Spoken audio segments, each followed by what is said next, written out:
अस्सलाम वालेकुम everybody, once again मैं हूं आपका host Mazhar Iqbal and you are watching the kingdom of the warrior. दोस्तों, आज की इस वीडियो में जो फिनलैंड की तारीख के ऊपर हमारी आखिरी किस्त है, इस वीडियो में हम आज 20वीं सदी के फिनलैंड के मुतालिक बात करेंगे। किस तरह रूस ने अपना एलामिया वापस ले लिया था और किस तरह 1907 में असम्बली बनाई गई। मर्दों के अलावा पहली मरतबा खवातीन ने भी वोट में हिस्सा लिया और वो इलेक्शन में खड़ी हुई। और उसके बाद 1918 मतलब 1918 में दोबारा जंगें हुई, दोबारा कब्जे हुए, दोबारा खून बहाया गया। उसके बाद ज़राअत में किस तरह इस्लाहात हुई और इसके बाद विंटर वार, कैसे फिनलैंड का भारी नुकसान हुआ और आखिर पर मौजूदा फिनलैंड का जिक्र करेंगे। क्या मुआहदा हुआ रूस के साथ, कैसे 1995 मतलब 1955 में इस फिनलैंड ने पूरी तरह यूरोपीय यूनियन में अपनी शमूलियत इख्तियार की और कैसे सन 2000 में एक खातून ने फिनलैंड की सदारत इख्तियार की, मतलब वो सदर बन गई। आज भी आपको ये भी बताता चलूँ कि आज भी जो करंट सदर है इस वक्त फिनलैंड की, वो भी एक 20 साला नौजवान लड़की है। वीडियो पर आगे बढ़ने से कबल चैनल पर नए आने वाले दोस्तों से गुजारिश है हमारे चैनल को सब्सक्राइब कर दे और साथ लगे बेल आइकन को भी प्रेस कर दीजिए। Watch for more informative video like this. So let's start this video without any delay.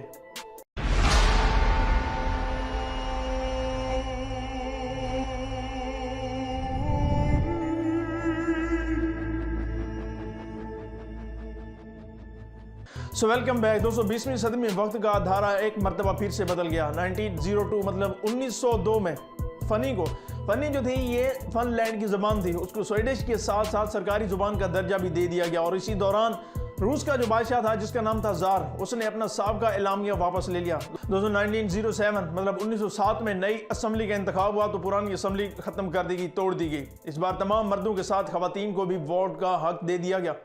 Australia और न्यूजीलैंड के बाद भी फिनलैंड दुनिया का तीसरा और यूरोप का सबसे पहला मुल्क था जहां पर खवातीन को वोट का हक दिया गया। इसी तरह 1907 मतलब 1907 के इंतखाबात में दुनिया में पहली मरतबा एक खातून ने इंतखाब जीत कर पार्लियामेंट की नशिस्तें हासिल कर लीं।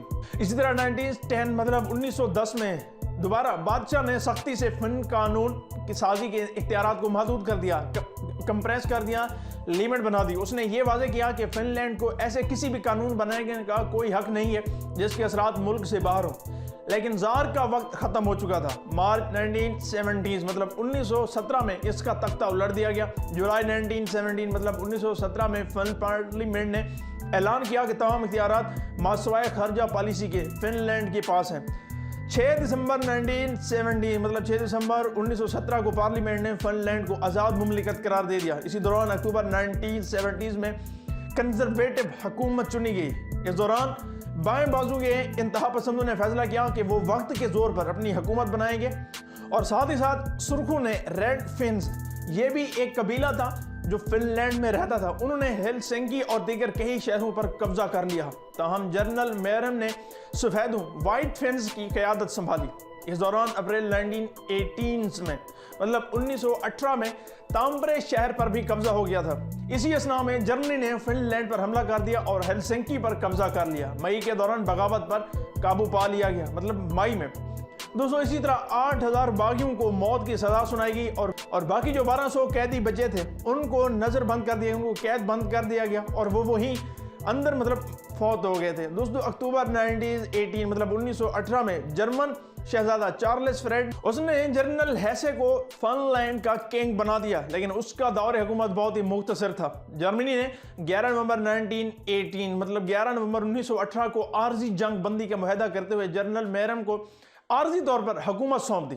और 1990 में मतलब 1919 में फिनलैंड ने नया आइन मंजूर किया और जुलाई 1919 में फिनलैंड के पहले सदर को स्टाइलबर्ग को जनरल मेरम की जगह संभालनी पड़ गई। और इस तरह फिनलैंड अब एक अवामी जमहूरिया बन गया और वो भी किंग स्टाइलबर्ग के अंडर। दोस्तों आज़ादी के बाद फिनलैंड की ज़राअत में इस्लाहात हो गई और इसी तरह 1918 से लेकर 1929 के दौरान बहुत से मज़ारों को मालकाना हकूक दिए गए। दोस्तों इसी असना में 1929 में कम्युनिस्टों ने लापवा नामी शहर में मुजाहरा किया। रद्द-ए-अमल के तौर पर उन दाएं बाजू के कम्युनिस्ट मुखालफों ने तहरीक शुरू की जिसे बाद लापवा तहरीक का नाम मिला।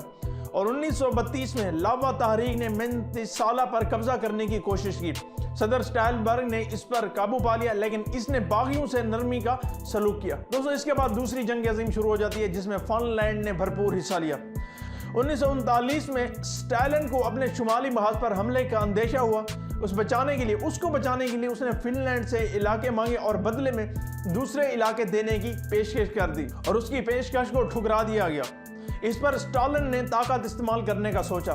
दोस्तों, जंग सरमाया या विंटर वॉर या फन जुबान में अगर हम तालवी सोता की इब्तदा कहें तो इसी इब्तदा में 23 नवंबर 1939 में हुई। इसमें फिनलैंड का भारी जानी नुकसान हुआ, लेकिन वो निहायत ही बेजिगरी से लड़े। रूसियों ने शुमाल में झील लाडोगा पर हमला कर दिया, लेकिन तूल वागरी और समोस के महाजों पर उन्हें शिकस्त खाई। इसी दौरान कार्लियान खाकनाने को मैरम ने दफाई लाइन बनाकर महफूज करके रखा। यह लाइन कलों, कंक्रीट के मोर्चों और खंदकों पर मुश्तमिल थी। रूसियों ने इसे अबूर करने की बार बार कोशिश की, लेकिन फिनलैंड के लोगों ने उन्हें कामयाब होने नहीं दिया और इसी असना में बाजी पलट गई।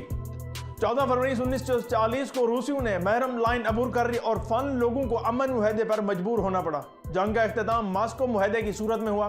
बाज़ा फिनलैंड को जनूब मशरकी इलाके बशमूल वेबरी, जो अब भी वीबोर्ग कहलाता है, और झील लाडोगा के शुमाली इलाके भी देने पड़े। इस जंग में 2,20,000 फनी लोग मारे गए, मतलब फिनलैंड के लोग मारे गए। दोस्तों, जून 1941 में फिनलैंड ने जर्मन से मुआहदा करके रूस पर हमला कर दिया। फन लोगों ने ऐसा जंग जारी कॉन्स्टिट्यूशन वार या फनी में यातको सोता का नाम दे दिया।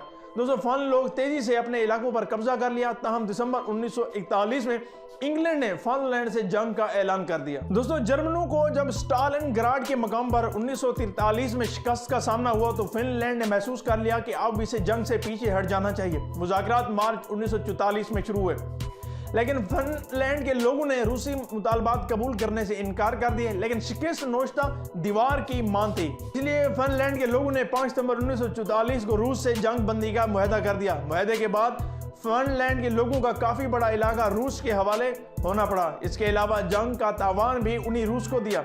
इस जारी जंग के दौरान 8,500 फिनलैंड के लोग लुकमाए अजल हो गए और इस मरतबा 1947 को फिनलैंड ने रूस से आखिरी बार अमन मुआहदे का ऐलान कर दिया। दोस्तों, अब बात करते हैं मौजूदा फिनलैंड की। मौजूदा जो फिनलैंड है 1991 में रूस के जवाल के बाद 1947 का मुआहदा है वो जो बेअसर हो गया था और उसे 1952 के नए मंसूबे से बदल दिया गया। इस मुआहदे में दोनों मुल्कों ने इस बात पर इत्तफाक किया कि उन्हें अपने तनाज़ात दोस्ताना तरीके से हल करने चाहिए। रूस के लिए इन्हीं होते हुए इलाकों से 4.5 लाख पनाह गजीनों की सूरत में फिनलैंड की मईशत पर इजाफी बोझ बढ़ा। ताहम फिनलैंड ने ऐसदगी के साथ इस मसले को संभाल लिया और 1970 की दिहाई में फिनलैंड की मईशत ने उड़ान भरी फिर से ग्रो की और 1980 की दहाई में फिनलैंड की मईशत ने बहुत सारी तेजी से इजाफा किया, लेकिन जल्द ही 1990 की दिहाई के बहरान से ये तरक्की एक बार फिर से रुक गई। इस दौरान बहुत सी बड़ी तादाद में बेरोजगारी फैल गई, लेकिन सदी के इख्तिताम तक फिनलैंड ने अपने आप को संभाला और अब तक एक खुशहाल मुल्क है। दूसरी जंग अजीम से पहले फिनलैंड का अहम पेशा जो था वो ज़राअत था। 1945 के बाद मेसल वर्क जो धाती सनतकारी है उसे इंजीनियरी मतलब मेहंदेसी और इलेक्ट्रॉनिक की सनतों ने काफ़ी तरक्की की। अभी भी फिनलैंड के दूसरे हमसाया स्कैंडिनेवियन के मतलब जो भी मुल्क हैं उनके साथ निस्बतन कम सनती मुल्क है। फिनलैंड आमदनी का एक बहुत बड़ा जरिया टिम्बर यानी कि लकड़ी है। मतलब फिनलैंड की जो इस वक्त ज़राए आमदनी है, जो अर्निंग का सोर्स है वो एक लकड़ी है। दोस्तों, 1995 में फिनलैंड ने यूरोपीय यूनियन में शमूलियत इख्तियार कर ली। 2002 में फिनलैंड ने मार्क का इस्तेमाल तर्क करके यूरो को इस्तेमाल करना शुरू कर दिया। मतलब पहले जो फिनलैंड की वो थी करंसी थी उसको मार्क कहते हैं, उस मार्क को छोड़कर उन्होंने यूरो को इस्तेमाल शुरू कर दिया। इसी दौरान 2000 में तारिया हालोनीन को 6 साल की मुद्दत के लिए मुल्क की पहली खातून सदर मुंतखब किया गया, मतलब 2000 में। इसीलिए इसी साल हेलसिंकी की 485वीं सालगिरह मनाई गई। 2006 में होने वाले दूसरे सदारती इंतखाबात में भी उन्होंने ही कामयाबी हासिल की और दूसरे और आखिरी 2 सदारत के लिए ओहदे संभाल लिए और आज भी 2021 में भी वहाँ पे एक खातून है जो इस वक्त फिनलैंड की सदर हैं। दोस्तों, उम्मीद करता हूँ ये सीरीज़ ये वीडियो आपको अच्छी लगी होगी। अगर वीडियो अच्छी लगी हो और हमारी सीरीज़ आपको अच्छी लगी तो हमारे चैनल को सब्सक्राइब कर दिए और साथ के बेल आइकन को भी प्रेस कर दिए। Watch for more informative video like this. मिलते हैं एक नई सीरीज़ में नई वीडियो के साथ, तब तक के लिए इजाज़त दीजिए। अल्लाह हाफिज़।